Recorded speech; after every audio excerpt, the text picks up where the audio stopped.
Hi and welcome everyone to another video on my channel. My name is Denis and finally we have two really big updates coming from FPL which are going to impact our season. Please consider leaving a like if you enjoyed this content, hit that subscribe button, but at the moment let's see what's about. Okay, so as I said before, we have two really big things to talk about in this video because FPL just decided to give us two big news. Now we don't have the prices revealed yet, but at the moment there are some changes to FPL which we're going to discuss in this video. Firstly, I'm just going to start with this one because it's a little bit shorter, and as you may know, if you found out already, we're going to have two chips for every chip pretty much for the next season. Now obviously we had already two wildcards, but now we're going to have two triple captains chips, two free hits and two bench boosts now, and it's looking like the assistant manager chip is going to not be in the game next season, which is a thing I really like because I think that it was a little bit too swingy. Now we need to see if that's going to be the case or if they are going to add or remove other chips, but at the moment it's looking like as you can see here, we're going to have two sets of chips for the next season 2025-2026.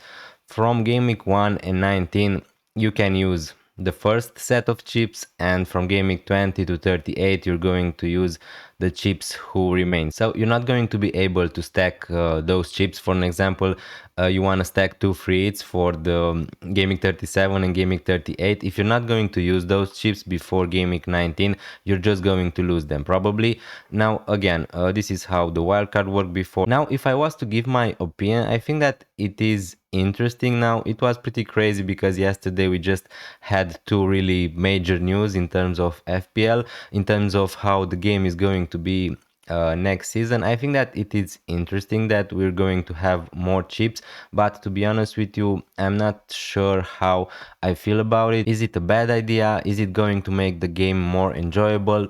Maybe, who knows. Now at the moment I'm not sure how I feel about it. Obviously I like the game like everyone else because FPL usually was at least a really simple game, so you don't need to think too much about that. Now obviously for those players who are maybe not as much involved, maybe this having more chips is going to attract them to play the game more frequently, so that's a good idea obviously. Now again, it's going to be a little bit chaotic, I think, because you're going to need to use four chips before game week 19, so a lot of strategies here are going to emerge. Now I'm not going to discuss too much about that because we don't have the prices yet, but obviously bench boost, game week 1, triple captain, free hit, you're going to have a lot of possibilities to use the free hit. Is going to be chaotic. Now this part I can see it's going to be exciting for maybe a lot of people, and that's good news. Obviously more points, more choices and more fun. We need to see if this new setting is going to reward the active managers. Now obviously we're going to have a lot of chips, and usually that's a good thing because a lot of people are going to play them.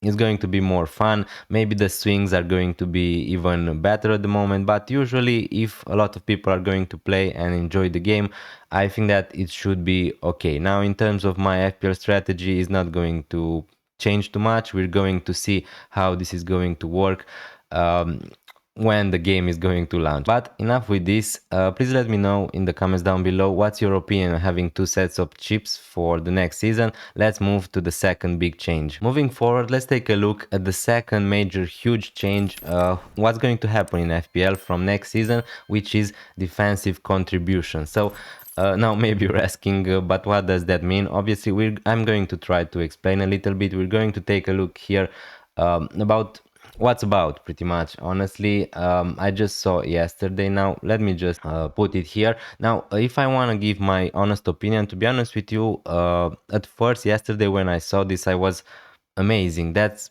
just great because it's just another way to try to reward those players who were pretty much dead in the game, like CDM, central defensive midfielder. So at least me, myself, I was never interested in buying central defensive midfielders. Now we need to see if that's going to change this season. But to be honest with you, players like Rodri, Caicedo, Declan Rice. Now obviously Declan Rice was also getting attacking returns at some points, but you know what I mean. For me, it was pretty much just buying midfielders who are offensive. Obviously, you're going to buy wingers, and that's not going to change too much, I think, in my opinion. But it's just a new way to try to reward those.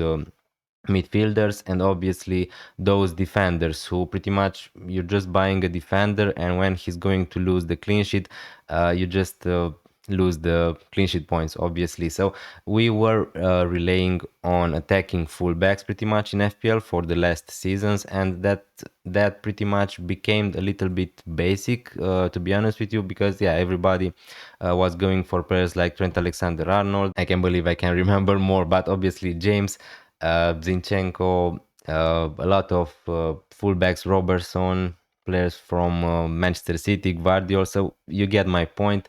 Munoz from last season. So a lot of people weren't really going for those center backs. If you get my point, yeah, obviously Gabriel was a decent pick at some point because he had some attacking threat, but this was the most important thing we were looking in when we were buying some defenders, the attacking threat, because the clean sheet points, you can lose them really easily because that team can just get a penalty and score even if they didn't have any chances. So that's what I think they were trying to do. Now obviously here, as you can see, Tarkovsky, Caicedo, Murillo, players who benefited.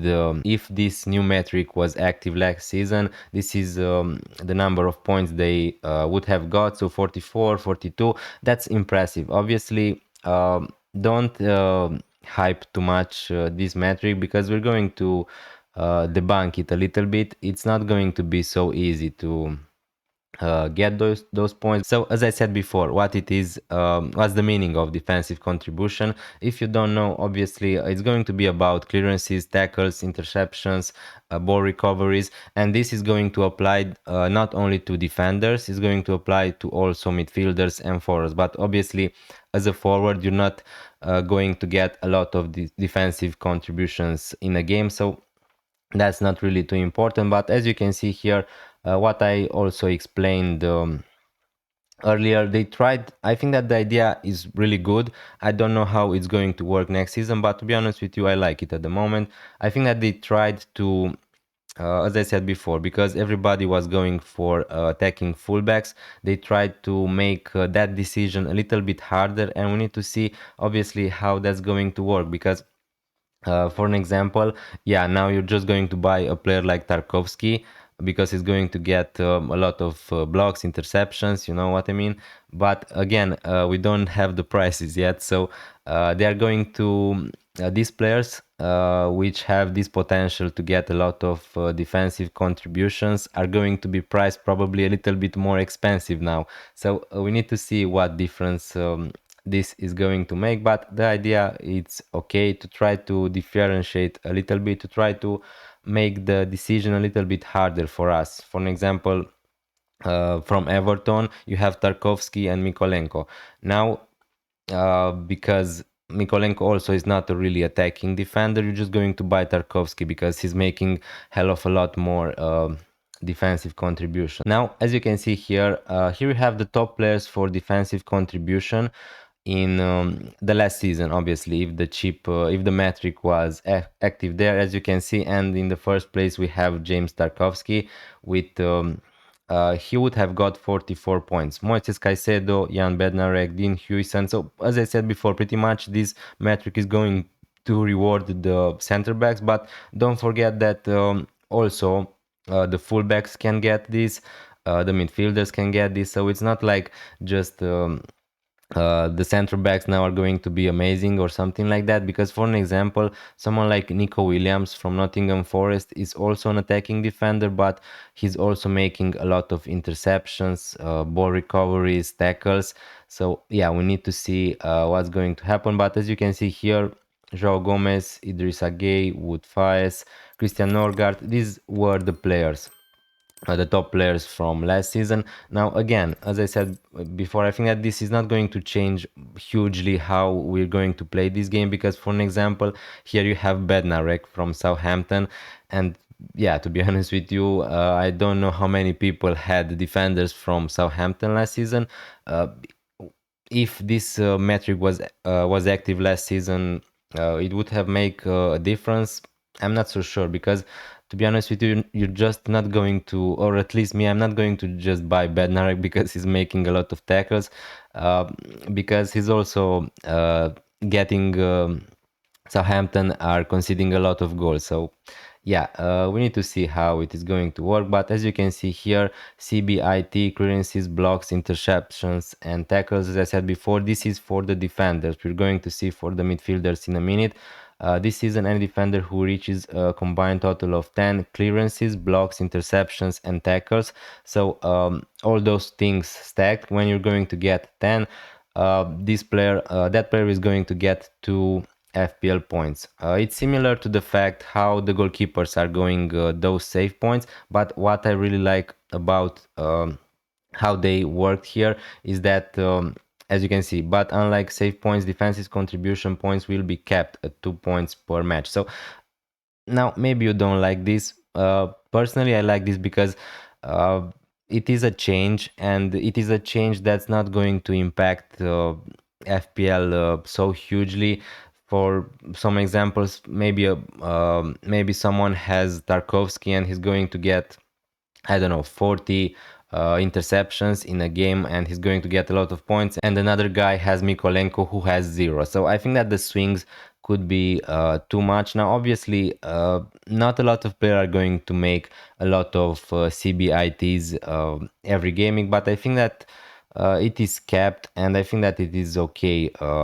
Like that. Now, what I think is also you're not going to get 1 point, you're just going to get either 0 or 2 points for this. So if your player is going to get to 10, you're going to get 2 points, but you're not going to get 1 point for 5 or something like that from what I read so far. Now, if we go down a little bit, as you can see here, to talk a little bit about the midfielders and forwards, because as I said before, this metric is going to impact everyone, but what midfielders have and forwards that defenders don't is ball recovery. So midfielders and forwards are going to have an extra metric here, if you want to call it like that. So it's going to be CBIRT from ball recoveries. Now, again, to recognize the defensive work done by midfielders and forward, including pressing and transitioning, blah, blah, blah, they get extra rewards that defenders don't. Now, as I said before, for midfielders, or at least for forwards and offensive midfielders, is going to be really tough to get to 10 on this metric to get the extra points. So it's not going to be so normal. For an example, someone like, I don't know, Nicholas Jackson is not going to get uh, more than 10 tackles, clearances, interceptions, ball recoveries every gaming, obviously. So this metric is going to impact mostly the defenders and the central defensive midfielders. But again, it's nice to have that.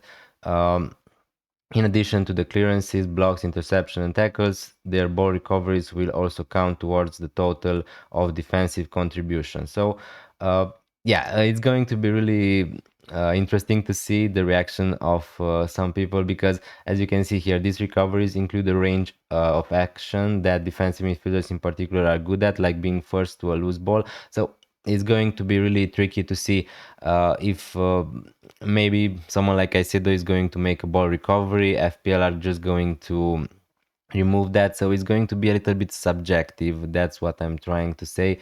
And yeah, but again, players like Caicedo, Rice, Suchek, Rodri, Ryan Diaz from Manchester City could be in our thoughts at some point because of this. Now, again, as I said before, it's not a massive advantage because you're going to get 0 or 2 points.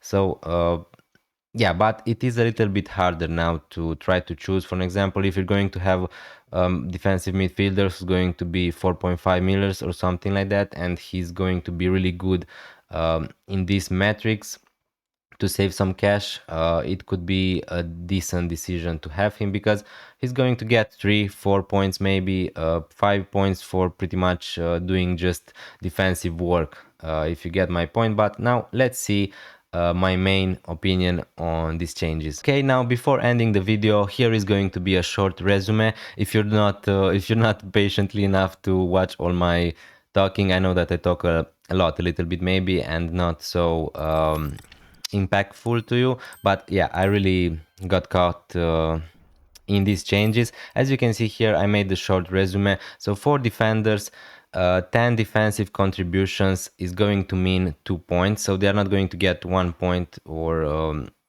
anything like that, as I said before. What I didn't mention before was for midfielders and forwards is going to need 12 defensive contributions to get 2 points. So it's going to be a little bit more harder, but they also have another metric there to try to help them. Ball recoveries, defensive contribution points are kept at 2 points per game for everybody. So that's also what I said before, but here you have it as a resume. Now my opinions, it won't impact hugely our process in FPL. Now again, obviously we're going to look at those players who are going to get into this metric, into this because it's points, it's bonus points, and we really like to get as many as possible, obviously.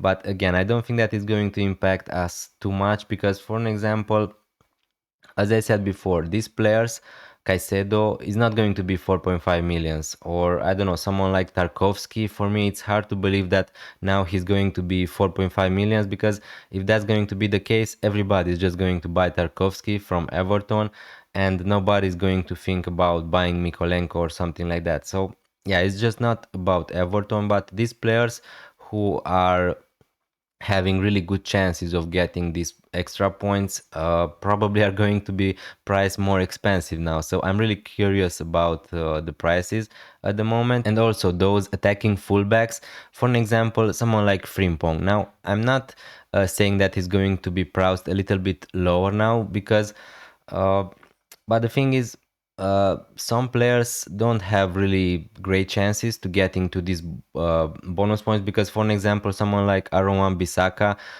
is a little bit of an attacking threat, attacking fullback, but he's also making a lot of interceptions and tackles.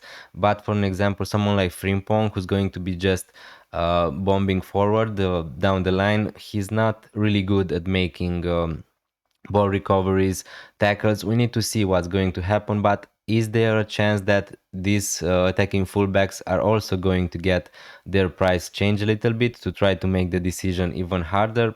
I'm not so sure about that, but it could be a nice strategy, because for an example, if you're going to price Frimpong at 6 millions and Van Dijk at 6 millions, you're just going to buy Van Dijk for the extra points. Now obviously that's not going to change too much, because again, if you're buying attacking fullbacks, they have the chances to get assists and to get goals. Now that's not going to happen every time, but you still have that that chance. So I don't think that now suddenly everybody is going to buy players like Bednarek, Tarkovsky, Caicedo, because again, we still can take advantage of the attacking actions of these players. We will look at different players than usual and may help us on 50-50 decisions. As I said before, it's either going to make our decisions harder or easier, I think, because for an example, I don't know, you have someone like Aaron Wan-Bissaka, and maybe not the best example. I'm just going to give it again. So Tarkovsky and Mikolenko, because it's easier to say it like that. Now, usually I would go maybe for someone like Mikolenko if he is a little bit cheaper than Tarkovsky. And he's also a fullback, so I would just go for the fullback, because for Tarkovsky to score from a corner is not it's not happening so often. So what I want to try to say is that this could make obviously our decision a little bit easier, because now everybody is just going to go for Tarkovsky for that extra point. So overall, I like this change about the defensive contribution, because I think that it adds to the game a little bit.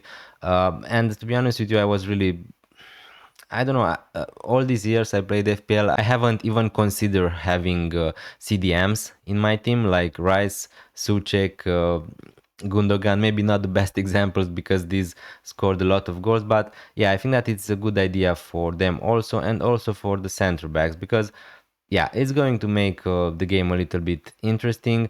We need to see how that's going to work, but at the moment I think that it is a good change. About the first one with the two set of chips, I'm not decided yet. I'm not sure how. At the moment, I don't know how I feel about it, but yeah, it's more chips, more fun, more points. So let's just try to see what's going to happen, but let's see the prices first. Thank you so much for watching this video. I think that it's enough for today. If you enjoyed it, please consider leaving a like, hit that subscribe button, and I'm going to see you next time. Bye. Bag gura lor, când mă întreabă oamenii de unde sunt le zic de va. Apoi îmi bag gura lor.